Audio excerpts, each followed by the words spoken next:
हम बचपन से सुनते आए हैं कि हम एक ऐसे देश में रहते हैं जहाँ गुरुओं की भूमि, जैसे कहते हैं कि महापुरुषों की भूमि, ये हमारा देश कहलाती है। संतों का देश हमारा देश कहलाता है। हमारा देश देश भक्तों का देश कहलाता है। हमारा देश सोने की चिड़िया कहलाता है। यहाँ पे इतनी महान आत्माएं रही हैं कि उनके बारे में अगर हम कभी सुनते हैं तो हमें बहुत ही गर्व महसूस होता है।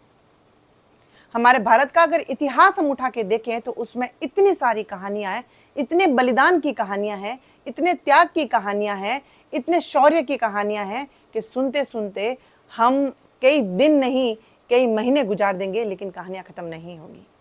हमारे देश की बहुत सी ऐसी वीरांगनाओं की कहानियां हैं जिनको सुन ले हम तो हमें इतना गर्व महसूस होता है कि ये हमारे देश की बात है।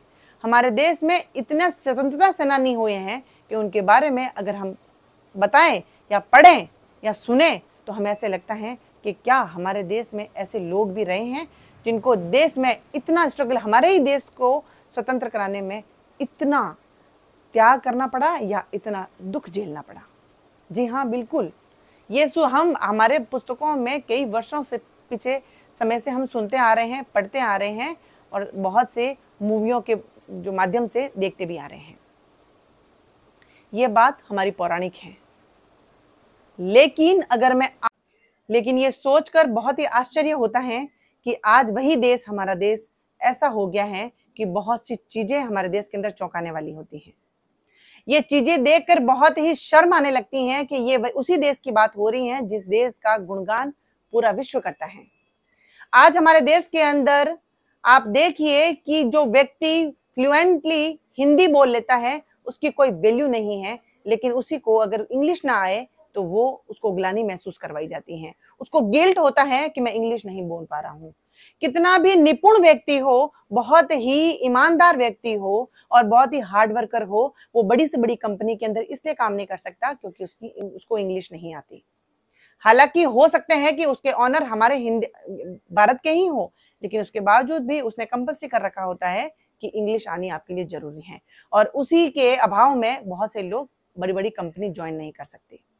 बहुत से इतने होशियार बच्चे, इतने टैलेंटेड बच्चे, इतने एक्सीलेंट बच्चे सिर्फ और सिर्फ बड़ी से बड़ी कॉलेज के अंदर, बड़ी से बड़ी स्कूल के अंदर इसलिए एडमिशन नहीं ले पाते क्योंकि उनकी फाइनेंशियल कंडीशन अच्छी नहीं होती है या फिर उनके माता पिता आधुनिक नहीं होते हैं, मतलब मॉडर्न नहीं होते हैं, वो ट्रेडिशनल होते हैं। इसीलिए प्रिंसिपल की मीटिंग, क्योंकि ऐसे बड़े से बड़े विश्वविद्यालयों के अंदर, प्राइवेट जो हैं, बड़ी से बड़ी स्कूलों के अंदर जो कॉन्वेंट स्कूलें होती हैं, जो सीबीएसई स्कूलें होती हैं या और भी अदर जो बोर्ड की जो स्कूलें होती हैं, वहां पे बच्चे के एडमिशन से पहले पेरेंट्स को बुलाया जाता है, उनसे मीटिंग ली जाती है, उनका स्टैंडर्ड देखा जाता है, उनकी फाइनेंशियल कंडीशन देखी जाती है और वो कितना इंग्लिश बोल लेते हैं ये देखा जाता है। आफ्टर देन उस बच्चों का एडमिशन निर्भर करता है कि लेना है या नहीं।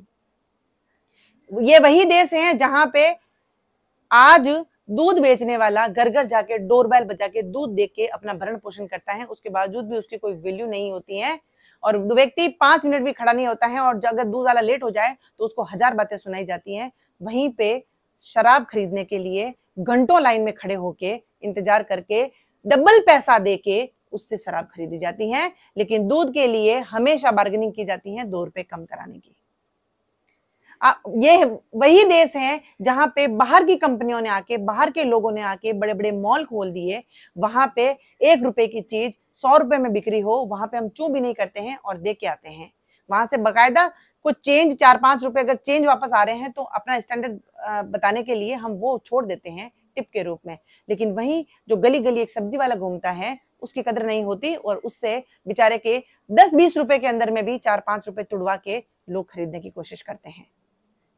ये वही देश है जहां पे एक मजदूर अपने कंधों पे बोझा ढो के बड़ी से बड़ी इमारत बनाते हैं। बहुत से बड़े बड़े कारीगर बेचारे जो बहुत से बड़ी इमारत बनाते हैं और लेकिन उसकी कोई वैल्यू नहीं होती है, उस घर में रहने वाले लोगों की वैल्यू होती है।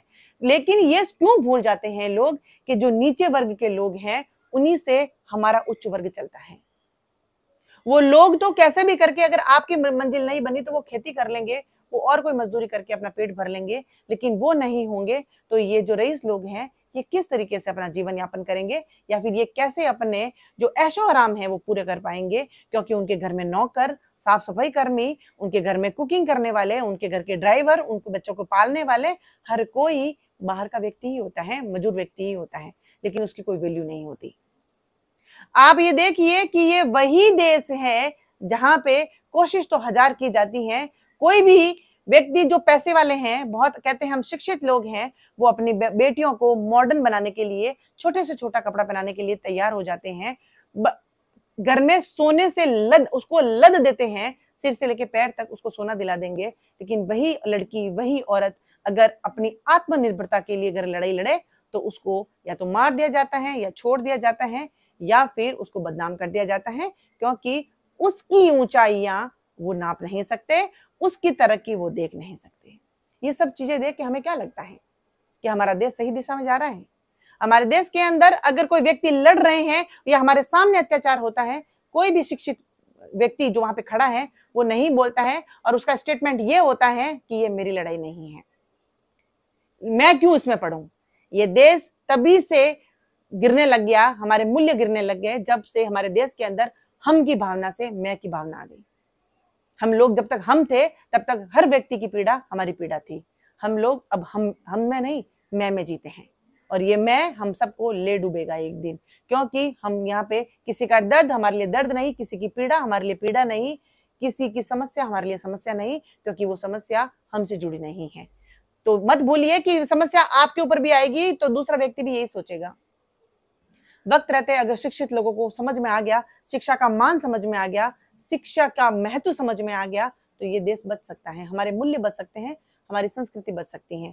वरना इसी तरह से नंगे नाच नाचने वाले, आज आप देखा होगा किस स्टेज पे जाके खड़े हैं, और सही चीजें समझाने वाले, शिक्षा समझाने वाले, सही मूल्यों को समझाने वाले, आज उनकी कोई वैल्यू नहीं करता। यहां तक कि उनके वीडियो भी नहीं देखते आप लोग, क्योंकि हमारे अंदर वो शक्ति नहीं है, वो हमारे अंदर सहनशीलता नहीं है कि हम सही को सही और गलत को गलत कह सकें, सही चीजों को अपना सके। हम शॉर्ट टर्म के अंदर ज्यादा से ज्यादा चीजें गेन करना चाहते हैं, लेकिन हम ज्यादा मेहनत करके एक चीज को हासिल करना नहीं सीखा, क्योंकि अब तो हमारे अंदर ये भावनाएं भी नहीं रहे, हमारे अंदर ये रूल्स भी नहीं रहे कि अब ऐसा कुछ हार्डवर्क हम करना सीखे।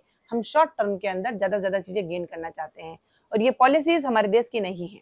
ये पॉलिसीज बाहर की सोची समझी चीजें हैं जो हमारे मूल्यों को गिराने की कोशिश कर रहे हैं, जो हमारी संस्कृति के ऊपर क्वेश्चन मार्क लगाने की कोशिश कर रहे हैं, जो हमारे आत्मसम्मान के साथ खेलने की कोशिश कर रहे हैं। यही रफ्तार अगर रही तो एक दिन हमारी संस्कृति, पता ही नहीं होगा हमारी संस्कृति क्या है आने वाली पीढ़ियों को, कि हमारे देश का गौरव क्या था, हमारे देश का इतिहास क्या था। क्योंकि आजकल तो बड़ी से बड़ी स्कूलों के अंदर इतिहास की बुक लगाने से भी कतराते हैं।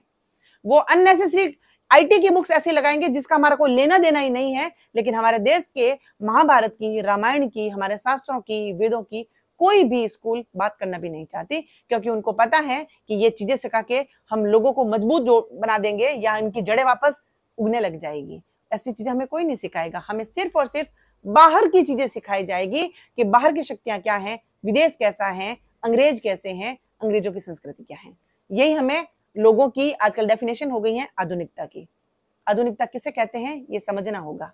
अगर मूल्यों का बचाव करना है, संस्कृति का बचाव करना है, धर्म का बचाव करना है, तो शिक्षा का महत्व समझिए और सही को सही, गलत को गलत कहना सीखिए। वरना जिस रफ्तार से आधुनिकता हमारे ऊपर हावी हो रही है, एक दिन हम सबको निगल जाएगी।